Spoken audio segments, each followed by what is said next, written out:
नहीं बनाता मैं स्मैकडाउन में, मतलब 2-3 अच्छे सेगमेंट हो तो पूरी रिव्यू वीडियो बना दी जाती है कि नहीं ये तो सीएम पंक के टीज आए हैं तगड़े वाले, इसीलिए मैं बनाई है। तो yes champions of the world में 3DX चेतन स्मैकडाउन पे आगे बढ़ने से let's talk about CM Punk, क्योंकि एक शो है CFFC UFC की तरह है, वो भी MMA का शो है, केज फ्यूरी फाइटिंग चैंपियनशिप। वहां पर सीएम पंक कमेंट्री करता है और उसका शो भी देखने को मिला जब स्मैकडाउन चल रहा था। उसमें हमें 2 सीएम पंक के मस्त टीज देखने को मिले। एक तो टीज नहीं था, एक तो खैर AEW को टीज किया था जब कमेंट्री के दौरान दूसरे साइड वाले कमेंटेटर ने ये बोला सीएम पंक को कि देखो कितना अच्छा होता है जब सीएम पंक को शो बुक करने के लिए दिया जाए। क्या कभी किसी ने ऐसा सोचा है कि आपको एक पूरा शो दे दिया जाए जिसमें आप ही कंट्रोल कर रहे हो? तो सीएम पंक कह रहा है ना ना, ऐसा किसी ने कभी भी नहीं सोचा। तो बेसिकली वो I think all elite wrestling collision की बात कर रहे हैं एंड इट वाज गुड। मतलब मेरे को लगता है कि अब जब नहीं है वार्तालाप ऑल एलीट रेसलिंग से और टोनी खान ने इस तरीके से निकाला है तो फिर भाई शेड तो बनते हैं। भाई जब विंस मैकमैन और इन सब की इतनी खिंचाई हो सकती है तो टोनी खान की खिंचाई नहीं बनेगी? भाई अगर गलती से बंदा अगर पता चल गया ना कि ये ना WWE में आ रहा है ना ऑल एलीट रेसलिंग में, तो मेरे को ये लगता है कि अगले 10 साल सीएम पंक के डेडिकेट होने वाले ऑल एलीट रेसलिंग की बेइज्जती करने में। खैर that was not the only thing. जब कमेंटेटर्स हमें दिखाई दिए थे तो सीएम पंक के बगल में जो कमेंटेटर था उसकी जेब में कुछ निकला हुआ था और उस पर WW लिखा हुआ था। हाँ यार ये तो बड़े बेशरम हो रहे हैं। देखो 2 चीजें हो सकती है, एक तो ऑब्वियसली WWE ने वो चीज टीज करने के लिए करवाई होगी जिसके चांसेस मेरे को कम लग रहे हैं। दूसरी ये लोग कर रहे हैं ट्रोल। अब इनको आ गया है मजा। अब ये कह रहे हैं 2 बंदों को हम ट्रोल कर सकते हैं, एक तो ऑल एलीट रेसलिंग और दूसरे WWE के फैंस, और ये वही चीज कर रहे हैं। और अगर ऐसा कर रहे हैं then they are being successful, क्योंकि हमें स्मैकडाउन को छोड़ के इसकी बात करनी पड़ रही है। But that was genuinely surprising कि भाई WWE लिखा हुआ है यार उधर, मतलब पूरा टीज कर रहे हैं यार। Anyways now let's talk about Roman Reigns. Anyways, let's talk about SmackDown featuring Roman Reigns, John Cena and the biggest star of them all, LA Knight. जो शो की शुरुआत करी थी वो रोमन रेंस के सेगमेंट ने करी थी। जब LA Knight की एंट्रेंस होती है, LA Knight वही बंदा जिसका अपर हैंड रहा है अभी तक रोमन रेंस के ऊपर when it comes to the promos या फिर पीटने में भी LA Knight ने लास्ट वीक हमने देखा था किस तरीके से रोमन रेंस को झाड़ पड़ा दी थी। और आज हमें क्या यही एक्सपेक्टेशन थी दोबारा से, क्योंकि ये हमारा फाइनल फेस ऑफ है बिफोर द क्राउन ज्वेल। अब आज रात को क्राउन ज्वेल ही देखने को मिल जाएगा, पता चल जाएगा कि भैया कौन चैंपियन बन रहा है या क्या न्यू चैंपियन बन रहा है। और मैं ये कहूंगा कि LA Knight ने लगातार दूसरे हफ्ते रोमन रेंस को डिमोलिश किया है। जैसे JCB ने खुदाई कर दी हो बिल्डिंग की, वैसे ही LA Knight ने कर दी है बेइज्जती बेचारे रोमन रेंस की यार। और बहुत बुरा लगा। पहली बात तो रोमन रेंस की ग्रैंड आइकॉनिक एंट्रेंस, क्योंकि पहली बात तो LA Knight के प्रोमो के बीच में एंट्रेंस लेना और वो भी लंबी एंट्रेंस देना रोमन रेंस के दिमाग में ये इसीलिए था ताकि लास्ट वीक का बदला वो ले सके। लास्ट वीक जिस तरीके से रोमन रेंस की एंट्रेंस को रोका गया था और इस समय पे वो दिखा रहे हैं कि why his entrance is special, और वो LA Knight के सेगमेंट के दौरान किया कि अब रोक के दिखा, अब कैसे रोकेगा, अब तो तू रिंग के अंदर है। बहुत कमाल की एंट्रेंस लगी मेरे को। अच्छा इस बार रोमन रेंस के पास बोलने के लिए मटेरियल भी काफी अच्छा था। जैसे कि वो बता रहा था कि आजकल के बच्चे क्या बोलते हैं जो मैं करता हूँ, हाँ सिनेमा। भाई सिनेमा की जैसी बात हुई ना, ट्विटर के लोग अरे हम ही बोलते हैं वो चीज, तो ये हम है। पागल हो गए थे वो लोग तो। बट रोमन रेंस ने एक्नॉलेज किया इस चीज को।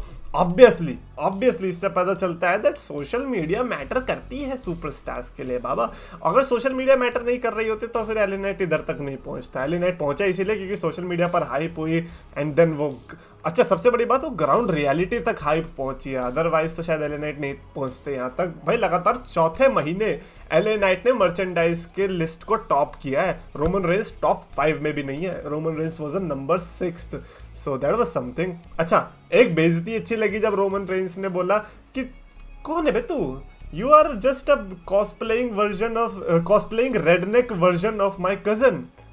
व्हाट, द रॉक को क्यों तोड़ा यहाँ पे, पहले ये बताओ। अच्छा सिर्फ द रॉक क्यों, स्टोन कोल्ड क्यों नहीं ऐड किया? क्योंकि अभी तक तो हम इस भ्रम में थे कि LA Knight is a mixture of LA Knight is a mixture of the rock and stone cold Steve Austin.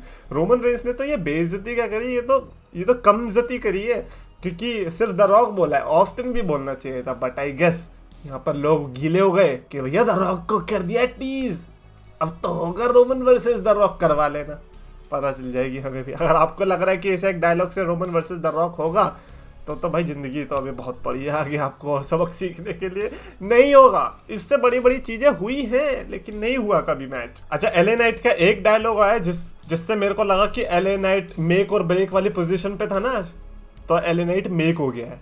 LA Knight ने बहुत बढ़िया लाइन कही, रोमन रेंस तो चलो सामने था, कोडी रोड्स अपने घर पे बैठे बैठे डिस्ट्रॉय हुआ है। एलए नाइट ने कहा I am not here to finish anything, I am here to start something. You know किसकी बात हो रही है, फिनिश द स्टोरी। तो वो कह रहा है कि मैं यहाँ कुछ फिनिश करने नहीं आया, मैं यहाँ कुछ स्टार्ट करने है। और उस लाइन ने एक पल में ऐसा कर दिया कि यार fuck Roman versus Cody, we want Roman versus LA Knight, we want LA Knight to win the championship from Roman Reigns। अब कभी भी उसका पता नहीं, आज उसका पता नहीं, लेकिन LA Knight should be the guy, ऐसा इस लाइन की वजह से लगा। तो इसलिए मैं को इस लाइन की वजह से मैं कहूंगा कि LA Knight का बहुत आज अपर हैंड रहा। And the way he taught Roman Reigns की किसका गेम है ये, this is LA Knight's game. And thankfully अपना जो जनरल मैनेजर है वो बीच में आ गया, निक एल्डिस, और रेफरी को बुला लिया। भाई निक एल्डिस मैं कहूंगा one of those rare guys जो कि जनरल मैनेजर की पोजीशन में बड़ा बैड एस लग रहा है। मतलब लग रहा है कि यार इसके पास कोई पोजीशन है। एडम पियर्स के पास अब तक ऐसा लगता था वो डरा डरा रहता था कि नहीं नहीं भैया हम दिखते जोनी जैसे हैं लेकिन हम हैं नहीं, हमें निकाल मत देना। लेकिन निक एल्डिस को देख के वो फील आते भाई ये बंदा जनरल मैनेजर है, इस बंदे के पास कोई तो पावर है। आज का ये वाला जो स्टार्टिंग का सेगमेंट था, it was absolutely gorgeous. Thank you for giving us this before Crown Jewel. It was much needed. And not just that, एक और segment आया favorite, that was from Solo Sikoa. Solo Sikoa and Paul Heyman आते हैं because John Cena solo Sikoa का match है तो obviously इसको भी हाइप करना पड़ेगा। पॉल हेमन ने अपना माइक लिया एंड देन सोलो सिकोआ ने कहा नहीं भाई मुझे माइक दे, मुझे भी तो बोलना है, मेरे को भी तो अपनी वॉइस टेस्ट करनी है। नहीं सुना लोगों ने ऐसा सोलो सिकोआ को बोलते हुए, लेकिन आज ऐसे करके बोल रहा था सोलो सिकोआ। और ये इसीलिए हम बोल पा रहे हैं बिकॉज जॉन सीना भी जब आता है तो वो सोलो सिकोआ का ऐसे ही टीज करता है इसी आवाज के अंदर कि ऐसे तो मैं पूरे दिन बोल सकता हूँ और इस आवाज में मैं आपको 90 सेकंड के अंदर डिस्ट्रॉय कर सकता हूँ। एंड जॉन सीना झूठ नहीं बोल रहा था। जॉन सीना ने कहा बिग बैड एस इन्फोर्सर कहते हैं लोग तुझे, हैं तू अपने आप को बिग बैड एस इन्फोर्सर समझते हैं, you are nothing but a bargain basement Taz rip off. Oh boys ये क्या बेइज्जती कर दी, ये टैज को क्यों तोड़ा बेचारे को, या टैज का रिप ऑफ ये मैंने पहली बार सुना है सोलो सिकोआ के लिए। But this is what John Cena is, वो ऐसी चीज लाता है जो कि ट्रेंड मेकर होती है, ट्रू होती है।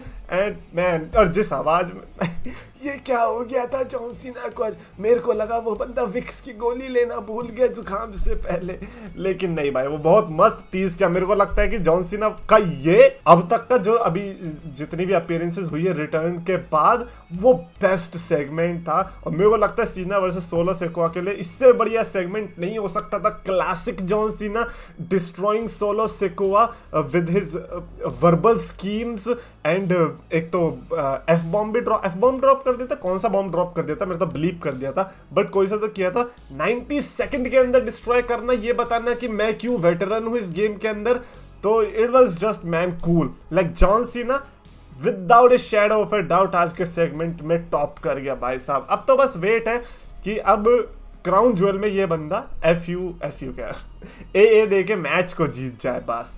अदरवाइज रोमन रेंस का एंड जॉन सीना दोनों के सेगमेंट आज टॉप नॉच हाई क्वालिटी। उसके अलावा जो मैचेस देखने को मिले जैसे केविन ओवेंस ऑस्टिन थ्योरी का था, ऑस्टिन थ्योरी तो बेड़ा गर्क किया। ऑस्टिन थ्योरी भाई तेरे को मैं अपना दोस्त समझता था, तूने मैच से पहले क्या प्रोमो कट किया है वो नहीं कह दे भाई, तू ग्रेसन वॉलर के साथ रह रहा है। मैं ये भी नहीं कह सकती तू बिगड़ गया उसके साथ रह के क्योंकि वो बंदा तो मास्टरपीस प्रोड्यूस करता है। What happened to you, man? I thought you were a good guy. I mean bad guy. I mean good bad guy. वो प्रोमो नाया जैक्स के लेवल का था। Even Nia Jax was cutting better promos. That was ass, man. And thankfully you lost. ऐसे promo के बाद तो आपका हारना बनता है भाई। और Kevin Owens and Grayson Waller का अपेरेंटली कुछ हो सकता है आगे चल के, वो तो देखी जाएगी। उसके अलावा one thing I liked Bobby Lashley, Street Profits and B Fab. वो तो बेसिकली इस टीम के अंदर जिसका नाम अभी तक पता नहीं चला है सॉरी, इसके अंदर बीफैप भी आ सकती है। अच्छा ठीक है यार, जितनी भी हिट रो में टॉप डॉलर था उसकी गलती थी, लेकिन उसकी गलती की वजह से बीफैप और ये सब क्यों फंसेंगे। ये बहुत अच्छा कर रहे हैं बीफैप को इस फैक्शन में लाके। मेरे को लगता है कि यार उसकी कोई गलती नहीं थी, she is talented and she deserve to be on a good team. And I think Lashley and Street Profits अच्छी टैग टीम नहीं मिल सकती इस समय। और ऊपर से खैर उससे ज़्यादा आगे नहीं बढ़ते, नहीं इतना ही ठीक है। उसके अलावा शार्लेट एंड शॉर्ट्जी ने हराया था पाइपर निवन एंड चेल्सी ग्रीन को।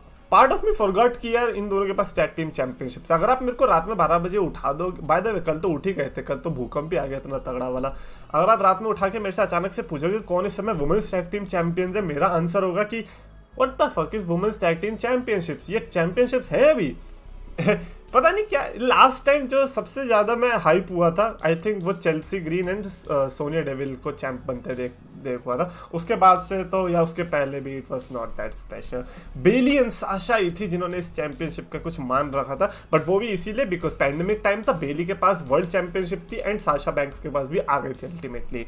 उसके अलावा ब्रॉलिंग ब्रूट्स एंड अपना ये अब इनका क्या नाम है प्रीटी डेडली, इनका भी अच्छा सेगमेंट देखने को मिला था। अपना वही बार फाइट टाइप, अब कौन सी फाइट हो गई थी इनकी भी जहाँ पे ये ड्रम वगैरह रखे हुए थे, विस्की वोडका सब रखा हुआ था तुमने और खुद ही हार गए। प्रीटी डेडली जो कि बेचारे अगर यहाँ पे मेकअप वाला मैच हो रखा होता तो वो जीत जाते, लेकिन ऐसे मैच में भी आप हार गए हो। तो मेरे हिसाब से आपको सैड होना चाहिए, आपको सैड नहीं होना चाहिए, आपको NXT जाना चाहिए, बेरन कॉर्बिन के साथ रहना चाहिए आपको।